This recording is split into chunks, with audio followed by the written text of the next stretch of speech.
Well, good evening, everybody. Is I, Nick Pennsylvania, here as I always am with my good friend Brendan Bond. How are you? I'm doing well, Nick. How are you, bud? I am doing okay. I am excited for the conversation tonight. Right now, there's a lot happening in the news Mm-hmm. at the time of this recording about these drones Mm-hmm. in mostly being seen in the New Jersey area.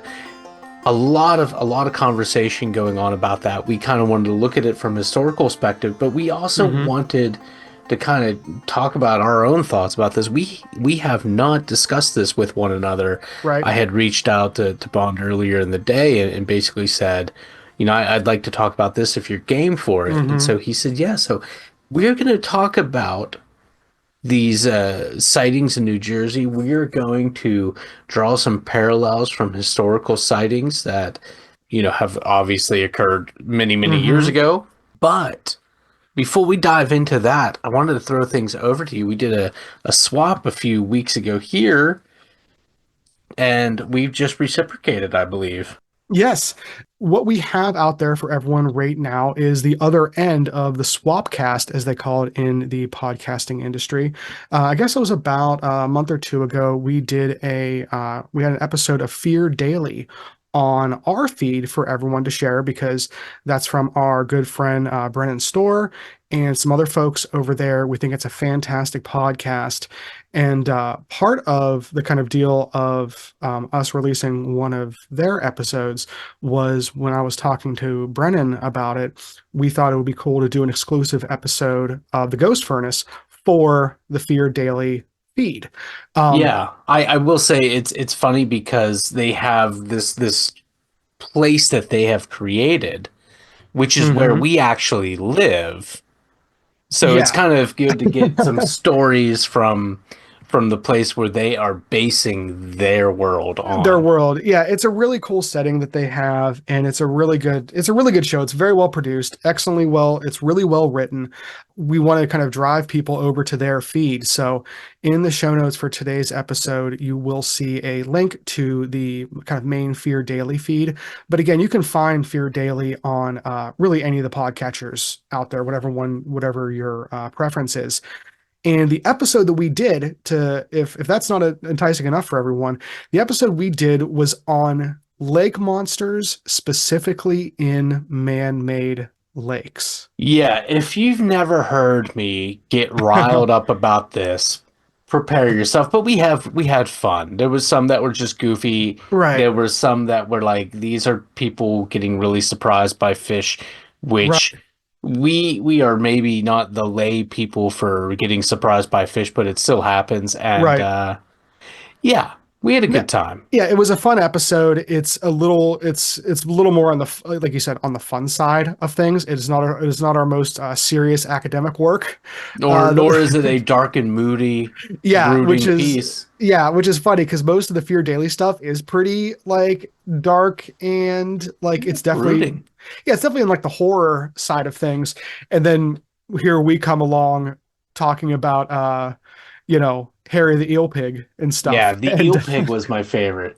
I'm just gonna draw a line there. But yeah. also, now that I've been able to really just kind of let all that steam out of the boiler, Hmm. hopefully our future conversations here will not need to get bogged down by any In that, disclaimers that I right. need to put out there about monsters and cryptids in Right. aquatic cryptids in Hmm. man-made And lakes. man-made like so I've said it all. yeah. So if you So haven't, go there. go check it out if you're so inclined. I think it's a really good episode, and it's a great excuse to subscribe to their feed. So, not the last time we're going to be talking about Fear Daily or the podcast guy or the Ghost Story guys and Brennan. Head over there, check it out, and really hope everyone enjoys that episode, listening to it as much as we did making it and researching it. So, Yeah. So as we sit down right now, we are getting into the third week of December 2024. If you're listening to this in the distant future, you may need to be reminded of the fact that at present, there are a series of wide ranging drone sightings mm-hmm, happening in New Jersey. Now, these are anomalous for a few reasons. And I kind of wanted to talk about my thoughts and feelings about a lot of this and get yours and bounce back and forth, but also talk about some of these historical things. What's really interesting to me right now is there are a bunch of divergent theories from this is the United States government with newer drone technology, which I see merit to that theory, but Mm-hmm. or that hypothesis, but also like why are they doing this over heavily populated areas of New Jersey versus, Mm-hmm. out west? Some people are saying it's known to be foreign nationals, which again, that seems pretty bold. Mm-hmm. Some are saying it's being used by local jurisdictions in order to find like a dirty bomb or something like that. There are very few that are saying it is extraterrestrial Yeah. in technology, which is interesting to me. Everybody is utilizing the term drone, and as we did not speak much before we got rolling today, but we both Mm-hmm. acknowledged that there is some crossover language and things that are being seen that it kind of surprises me that there aren't more voices going that route, even though I think this is personally entirely human involved. But one of the really interesting things that's being said by the sheriffs of Mammoth County, New Jersey, is that these are large. These are larger than the industrial ones that they are using at the sheriff's department. But the really interesting thing is it's not giving off a heat signature, which I believe has been kind of stock trade of a lot of UFO traditional Yes. theorized to be Yeah. extraterrestrial UFO sightings historically. Yeah, no, there's a lot going on right now. It's interesting because whenever it first kind of started, my first kind of like me like how I got kind of clued into it was honestly off of like Discord and other social media, folks in the UFO community talking about these drones over New Jersey. And a lot of those folks, we're using the word drone. No one was saying alien. It wasn't until you get into some of like the TikTok and, Instagram stuff that people are, saying alien and alien technology. And I think that's the idea with the heat signature stuff. When we say heat signature stuff, what we mean is that there are some people that are reporting that these drones are not giving off the normal heat that a commercial, you go down to Hobby Lobby and buy a drone does. It looks different than that Right. is what they're saying in a lot of cases. It's hard to tell how much merit there is to that because we don't know the level of technology of the infrared that they're using. So I don't know enough about that to like say whether it's legitimate or not, but you're right, Nick, is it does sound like a lot of the things that UFO proponents have been talking about for years, which is this idea that the government and various governments are reverse engineering, alien technology and are using it to, for military purposes. Right. This is now an 80-year-old essentially Right. hypothesis. But it does say because it's my and anybody more knowledgeable can correct me or not. The lack of a heat signature has largely been suggested that this is evidence of a different type of propulsion system because every form of propulsion of motion that we can put forward is heat has a heat signature. Even I believe even battery powered Hmm. cars. Yeah, even if you're expending energy from any of the normal conventional means, there is a transference of heat with that energy transferring. Right, even my Yeah, laptop here just going right. on the battery power. There's Hmm. there's warmth there. There's a Right, fan in there for a reason, right. Now again, it's hard to so it really is. It's hard to tell how legitimate that is. There very well may be very mundane and non-alien related means of blocking heat signatures from these kind of things. That's something unfortunately I don't know a ton about, Right. but again, it sounds like a lot of the same stuff. Now if you haven't seen these yet, there's a lot of videos and whatnot out there. And whenever it was again first kind of reported, a lot of people were throwing around that it was either military or it was some other foreign military or it was alien. And as someone who used to fly drones, I used to have my FAA, pilot's license for not commercial, but for amateur drones. The videos all show these drones using the proper not maybe not all, but all the ones that I saw were looked like drones with the FAA regulated lights on them. Um, Well, that's interesting for two reasons. Because one, I did not know that you had that license. I used to have it. Yep. I did not know. hmm Two, I that is not something that I would know enough about to be able to say, other than I do recognize that the lights and the blinking hmm patterns are entirely familiar. And maybe that's Yes. one of the Right. Well, reasons that's too. No one's saying no one say it's anything, yeah, right. which no, you're absolutely right, and that's why I think most people would notice. At least when I saw it, it's like, okay, if this is either military, if it is alien, if it is a foreign government or something, Or the fact commercial. the fact that they're using FAA regulated lights tells me it is not nefarious. And if they are trying to use FAA regulated lights to blend in, they're obviously not doing a good job of it.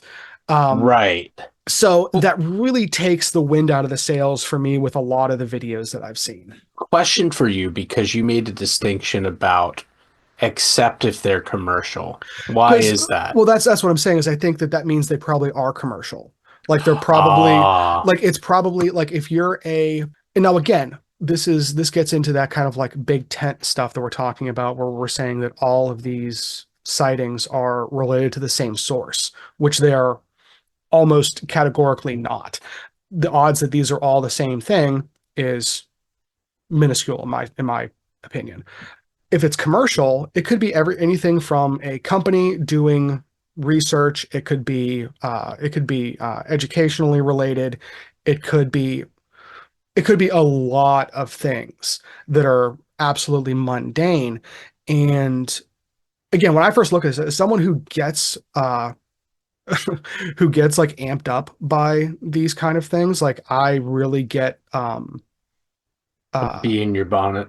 yeah, being about it because it's one of those things where like I get really scared about these types of things because like the movie Signs really Mm, screwed me up when I was little. The World of Worlds with Tom Cruise scared the heck out of me when I was younger. So like as a result, the idea of like small blips of weirdness happening and then them turning into something bigger, um, post COVID has been very triggering for me because well, that's it all feels the same. So I do get really amped up about these things, and that's why I was looking at it so intensely when it first started to happen. I'm going to say this, and I'm going to say I get amped up for different things for different hmm reasons. Because I have thought that this is domestic commercial. Yeah. And I have a few reasons for that. hmm One, that they haven't been shot down. Well, and there's videos of people shooting at them, which is Videos, scary. but not of Right. military or Right. If the military, authorities. yeah, if the military actually wanted to take them down, they could just go do that. Exactly. You So know? here's my few reasons for feeling this way. It's so there's that no authority is taking a direct action there. There's the fact that these are happening in I believe mostly the northern New Jersey area, or hmm northern and central New Jersey, hmm and we've been hearing a lot about drones making deliveries and everything. You're talking about major cities, not only New York hmm City, Philadelphia, Right. the DC, or hmm not DC, yeah, is not that far, Not that but far. Yeah. New Jersey is in all of these bedroom communities of Philadelphia and New York City and everything.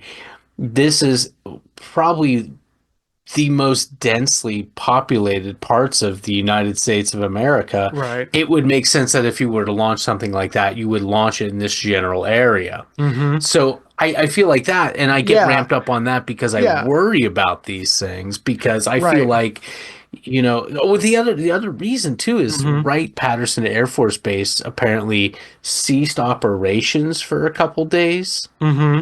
You'll have to confirm that, but I know that between the Army, the Navy, the Air Force, there's not exactly open and clear lines of communications at all times with There's the not, development. which has been proven over and over and over again, Right, exactly. and that's So, part of the but problem. Yeah. but I do think that if this were an experimental or an emergent military vehicle of some sort, because these are said to be the size of like compact cars and whatnot, I do believe that if Wright-Patterson Air Force Base was having a squawk, the authorities from the other branch would step in and say, "Well, you can calm down. This is." Right. So I do think There's because also, yeah. second only to the military, I think American conglomerates wield a lot more power Hmm. than any political figure, Well, and that's the thing that and gets me amped up because I do believe when you have people within the government saying like, "Oh no, they know exactly what this is," but they're still mhm. not telling us, or Well, they're yeah, yeah, well, and that's the thing, and you're hitting on a lot of the points that I was thinking of early on because like there is lack of coordination, but also there's like protocols that places follow. Basically, if they have it's and we don't know about what those protocols are. Somewhere like Wright Patterson, if they get X amount of reports of something weird, maybe they have to shut down for a certain period of time until they can prove that it's safe or something. makes sense Um, enough. and if it is a corporate entity, let's say it is, some large corporation that's testing, any kind of like delivery drones, like you said, anything like that. Those would all be registered with the FAA and everything, but that's not like instantly accessible information that the public can find who was flying the other night. And that might be something that the FAA can't or won't release right away. And a company might have realized, oh, we're getting like a bunch of bad press. There's a bunch of press around this, us flying these drones. Their PR department might have just said, don't say a darn thing. Like, Well, and then they're not going to, at and I that was point. listening to So, a reporter hmm, being interviewed. He was interviewed a couple times yeah, at least, but he talks about there is a conversation now within people of some authority hmm. for there to be more robust FAA, not just regulation. But like reporting and accessibility, Exactly, yeah. exactly. Because Which, this has hmm, exposed the lack of that, right, which is kind of exactly. what you were getting at right there. Yes, yes, absolutely. And I think that like I think people think that in this era of like instant everything, as folks always say, um, there is a lot of information that's available, immediately. But as a lot of people who work in either the government or large corporations knows, things that seem very simple can get bogged down for a lot of both good and bad reasons that don't seem readily apparent to folks on the outside. Right. Um, And when there are unknowns, people yeah. will sweep in to provide Hmm. explanations, even if they Right. have no merit. Right. And this is kind of where like the Occam's razor kind of comes in. And like a lot of the things that we just talked about just right there, like are a whole lot simpler than like some foreign nation launching a sub off of New Jersey and releasing drones. Yeah, It or just like the doesn't, mothership comment that was yeah, made, like an right. Iranian mothership, Yeah. and It's just like, yeah, who it's who said yeah, that? right. It's just like it's people getting carried away with things. Yeah, but And that was like it's a high-ranking politician that put that flap out there. Oh, we've never had a high-ranking politician say something bonkers. You're How right. Yeah. novel, right? How strange and unusual. So yeah, and I think but I think that gets to the problem is you have people that assume there's this transparency up and down the ladder in all these different types of areas, and that's just like it's just not always the case. Absolutely. And I don't think that I think that there are some benefits that can come out of these kind of flaps, like you said, when it comes to like transparency, because there are probably a lot of things from an FAA standpoint that aren't related to like homeland security necessarily that maybe we can report on quicker and easier for public, both just accessibility, knowledge, safety, all those kind of things. And there might be but who knows? I'm also not a defense expert. Maybe there's good reasons why they don't do those things, you know? Well, Um, so it's really hard to tell, but that's why, again, the reason we're talking about what are probably, at the very least, just drones of some earthly sort, on a paranormal podcast tonight is, like we said earlier, this sounds a lot like UFO flaps that have happened in Right. the past that, in a lot of cases, I mean, because there are definitely UFO flaps that are very, very, very strange that have some really kind of compelling evidence associated with them.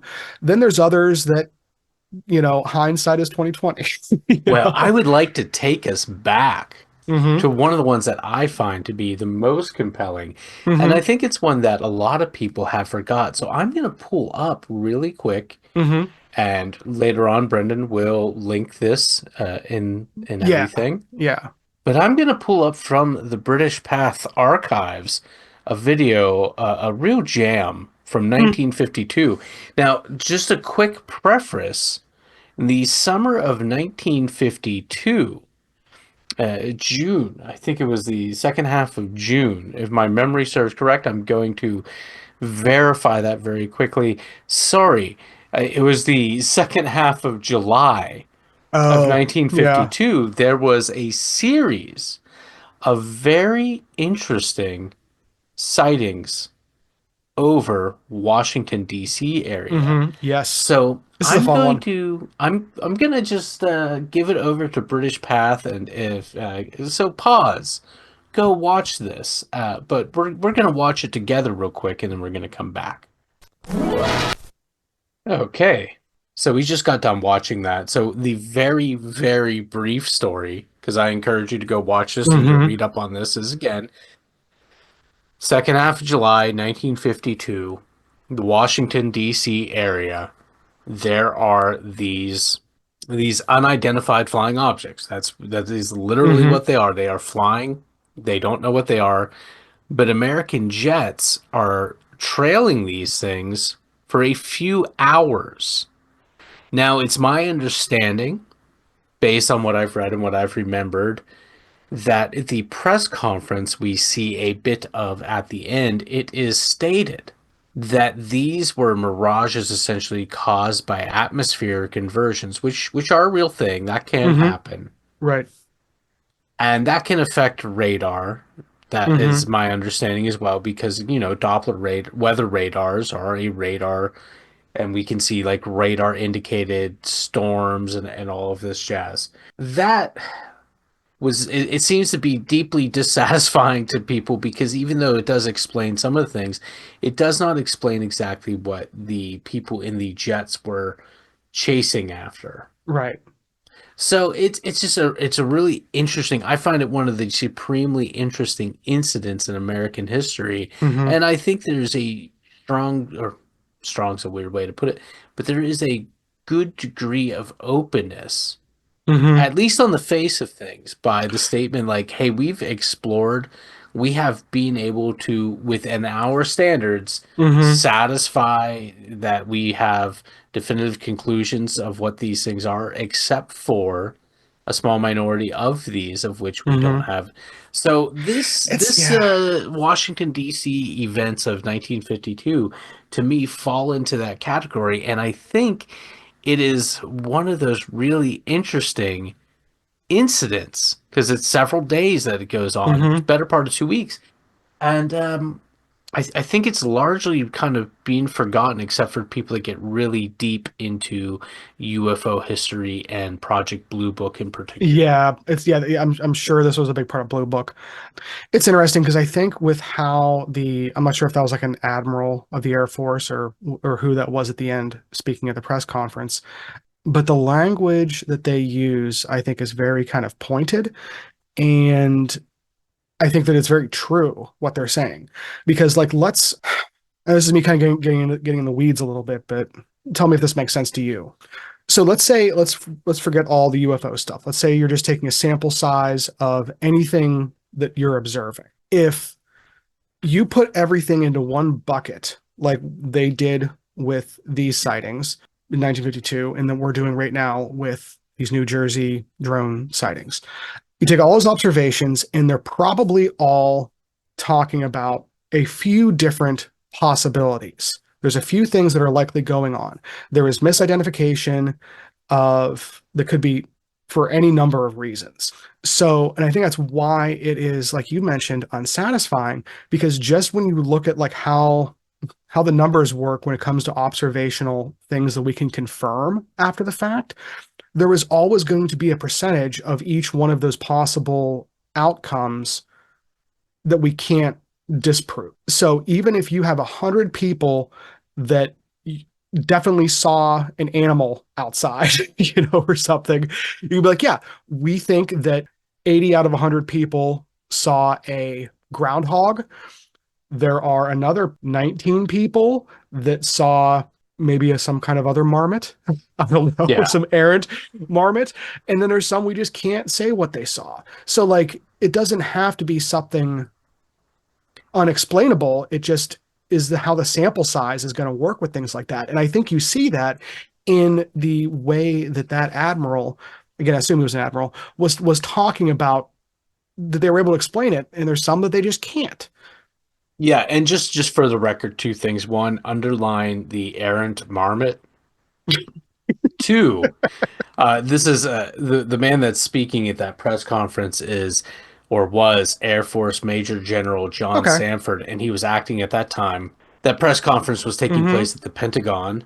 Okay. Anyway, he was acting at that time as the U.S. Air Force Director of Intelligence. Mm-hmm. Right. So that's who that guy Okay. who was Makes speaking sense. was. Yeah, and the direct quotes that there are a certain percentage of this volume of reports that have been made by credible observers of relatively incredible things was one of the things he say is Right, in which that press honestly conference. sounds, I'd say that sounds much more substantial than what we're seeing out of New Jersey right now. It's much more Yeah. substantial in the language that they're Right. providing people Mm-hmm. with. Of course, there's a lot of criticisms not only of authorities but also of media and Mm-hmm. what they'll put Right. out there because of what the public supposedly Well, on both able and sides. unable to Yeah. handle. Right, well On that's both. what I'm Yeah. saying. Yeah. Right. Right. And it's patronizing. Mm-hmm. Yeah. And that's the least offensive thing. But one of the things that Right. you started talking about was that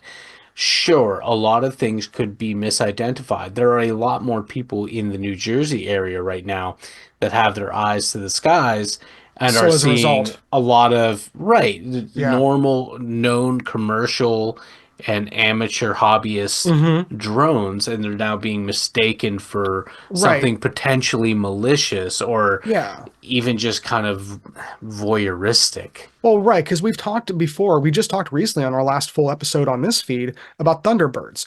We've talked about how judging the size of something at really any distance is really hard for people. It is even harder at night.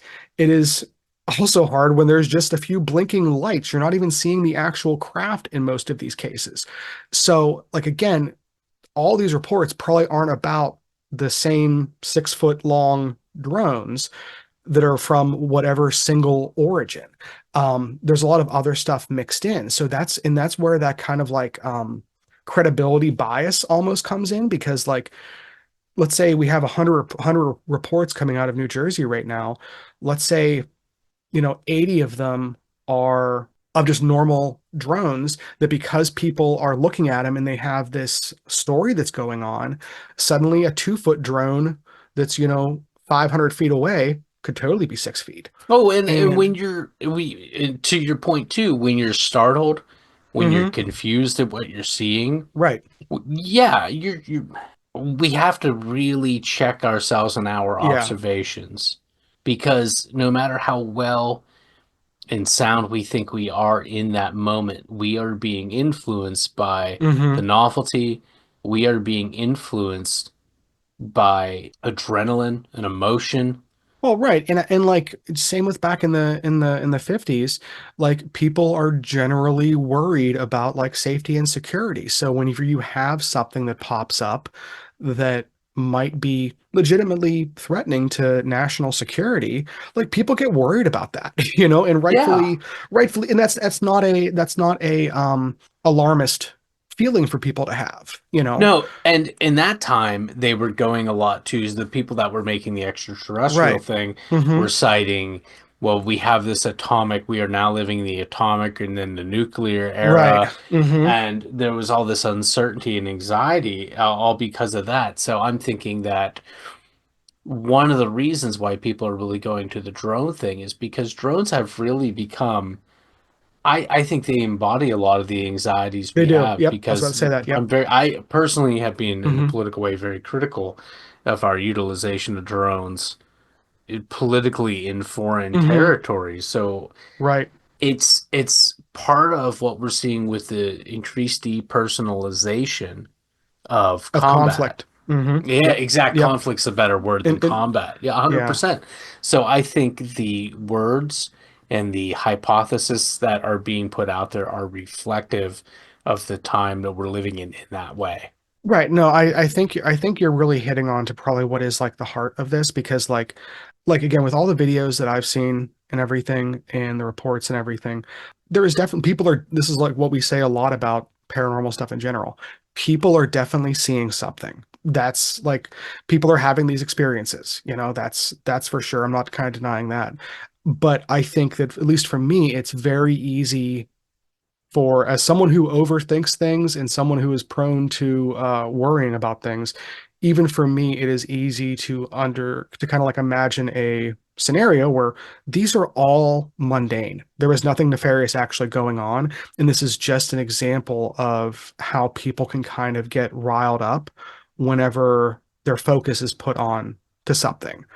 And that's where that's where I can kind of understand kind of where people talk about the some of like the crazier, not crazier theories, but more nefarious things where it comes to whether these are like you mentioned, these are from the government and they're doing A, B, or C that is not good. You know, it's some sort of a psyop or it's some sort of a cover for something or any number. Like insert your conspiracy du jour into there and you can kind of understand where their fear is coming from for these people because again I look at the evidence as someone who's Yes. not there on the ground right now and I'm like these are all DJI Jones from Hobby Lobby as far as I can tell. Like because again I don't know enough about the heat signature stuff to know how like legitimate that is. Now, you were drawing a parallel, you were digging back to something a little Yeah, more recent, yeah, this but is certainly something. frequent. Yes, and I think that this is a good analog because of it being a little more modern and there being a kind of immediate media element to it and the kind of like frenzy. Yeah, frenzy is kind of pejorative, but how excited people got over it so quickly. I think there's some interesting analogs to kind of look at what's happening in New Jersey right now and a incident that happened back on March 13th, 1997, which is known as the Phoenix Lights, which many folks are probably aware of because it was one of the largest, kind of like what are often referred to as mass UFO sightings in modern history. This is up there with things like the Battle of Los Angeles and some of the stuff in Belgium, Germany, Rendlesham, stuff like that, where you just have tons and tons of people, an entire city basically seeing something. And basically, what the Phoenix Lights were people as there were the evening commute was happening, so everybody was outside driving on the roads. Um, you have this line of lights that shows up in I think it was the western sky. That kind of like blink on and off here and there, seem to appear and disappear. It was seen by lots of people, caused a lot of panic because from a lot of like the even like the news the news camera footage, it you can see how someone would be like, oh, that is a massive mothership that's just west of Phoenix.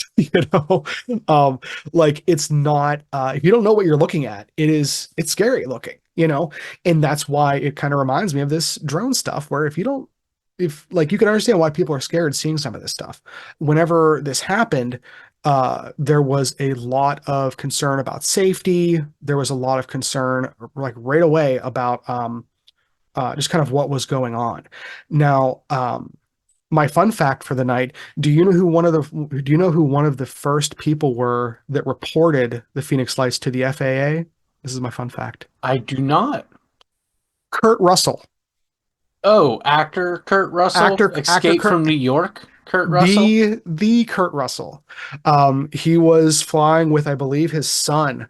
He's an amateur pilot, well, professional pilot, I guess, because you're not really an amateur pilot, but he was flying, and he reported the Phoenix lights to the FAA at the time, to the tower. But anyway, but so people saw these lights and caused a lot of panic and everything.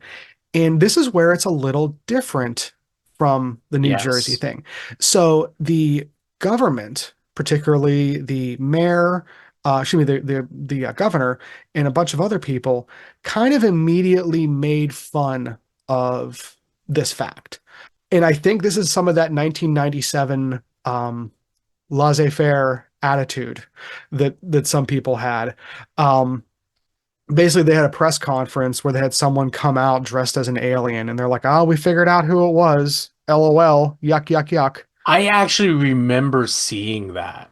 Yeah, it was Yeah. embarrassing for everybody. Well, it's my understanding though that the Yeah, Phoenix Lights have been resolved. basically, yeah, Yes. yeah. I It's won't say anything if you're getting into it. Well, yeah, no, it's pretty well accepted that what these were flares that came from A-10 aircraft that were coming out of, I believe, Davis Air Force Base right there near Phoenix. Yes. They were just combat flares from training missions. There was a lot of them, and there might have been like that might have been one of the unusual things about it, but the idea of them being flares and that being confirmed by the Air Force seems to kind of explain it. Now, Well, of course, especially since that they just like when we watched that thing from hmm British Path in yeah, France, they set off an air balloon, hmm a weather balloon, and right, photographed it as well and compared it. hmm A news station actually did record known videos known, of these yeah, military flares and flare, compared the footage, yeah, and it and looks I like think them. it's pretty conclusive. Yeah, it looks like them. Yeah, and and I think that like that's a good thing. Like, I think we want to also say that like the fact that news people were trying to get to the bottom of it legitimately and weren't making fun of it, and the fact that the Air Force eventually came out and was just like, "Yep, that's what that was," but weren't from what I understand, the Air Force wasn't dismissive about it being like a security threat, kind of thing. They were just like, "Nope, not a threat. It's just this." So I think that it's what's different is with the New Jersey stuff, you have a lot of people that are upset, panicked, things like that. And it seems like generally speaking, a lot of people in government at different levels are taking the threat seriously, I guess, in the sense that like they're like, no, if these aren't supposed to be there, we should find out what they are. That seems to be like the generally measured approach from a lot of those folks, which I think again, most people can agree with. Like, yeah, if there is a legitimate concern here from a security standpoint, most people would agree we want to figure it out. That's not a political statement. That's just like, no, I think everyone wants to be safe. But the fact that people are responding in that way and that the government is saying like, hey, like we're going to look into this, like Chuck Schumer came out and was saying stuff and other people that are like sitting in political offices. So I think that shows that we in maybe some ways are kind of better off than we were in 1997 from at least that aspect that like at least people are kind of listening to the concerns, like not saying like, oh, these are aliens, LOL, but just say like, no, we should look into this. Yeah, there's something to be said to that. I think though that when we are looking at the way the public is being spoken to, I Yeah. watching the bit of that press conference with Air Force Major General John hmm Samford, I think was a much better In that sense, yes. yeah, Well, communication. and it's tough too because it's like there are things that are similar about this as an analog, and there are things that are obviously very different from a time to time standpoint. Um, like you mentioned earlier, we have the whole idea of like the media and large corporations in this, which like regardless of like those filters are there, whether they are transparent or not is up for debate, but the lenses are certainly there. Um, Agreed. so like you have to in some way, shape, or form at least acknowledge that those filters do exist, and then you have to say to yourself like, okay, is it possible that they are manipulating this one way or another, whether they're trying to hide stuff or whether they're trying to, sow panic. Again, not even getting into the motivations of those things, but just like, it's something you have to think about when the sense that like this isn't like pure data that we're all receiving here on our computers. Yeah, that's so if I'm going to make a prediction, Hmm. that the great thing is by the time that this comes out, because we usually put Hmm. these up on Sundays, um, I might be proven to be wildly, wildly off target. Right. But We could be. Yeah. I suspect that the most likely outcome of this is going to be that this is a commercial delivery thing that's being tested Hmm. because we've been told that we're going to start receiving packages and everything because we can't have things quickly enough. They're going to start Hmm. delivering these things by drones. Well, I'm sorry. But until the drones are the size of small cars, it's just not going to be the most practical thing. And Right. that seems to be what's being described Hmm. here. So I think that is what's ultimately going to be Yeah. revealed.